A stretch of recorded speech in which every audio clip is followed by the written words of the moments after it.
ዓለም በመባል የሚታወቁት አራት ፍጥሮች አሉ። አንደኛ በምድር ዓለም ሰው ነው። ሁለተኛ በዙ በምድር ዓለም ጂኖች አሉ እኛ ባናያቸው ማለት ነው። ሶስተኛ በሰማይ ዓለም መላእክቶችን እናገኛለን ማለት ነው። እነዚህ ናቸው የዓለም አለቃ የሚባሉት በፍጥረታት ውስጥ ማለት ነው። ከነሱ ሌላ ያለው ግን ለነሱ መደጎሚያ ወይም ለነሱ አገልጋይ ተደርጎ ነው የተፈጠረው ማለት ነው። እንስሳቱ፣ ነፍሳቱ፣ በየብስ በባህር ያለው ስፍር ቁጥር የለም። እጽዋቱ ያ ሁሉ የነዚህ ተከታይ ነው።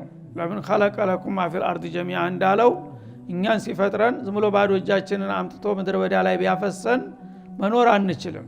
ግን ለመኖር የሚያስችለን ነገር ሁሉ አዘጋጅቶ ነው ያመጣን ማለት ነው። ስለዚህ ዓለሚን ማለት እነዚህ ናቸው በዋነኝነት። ሌላው ግን በተከታይነት ነው ማለት ነው።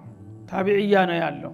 ዋና ዓለም የሚባሉት እነዚህ ሶስቱ ፍጥሮች ናቸው። የነዚህ እንግዲህ ፈጣሪና ባለቤት አስተናጋጅና አስተዳዳሪ የሆነው አጠቃላይ ጌታ ረብል ዓለሚን ይባላልና ለሱ ምስጋና አቅርቡለት ይለናል ማለት ነው።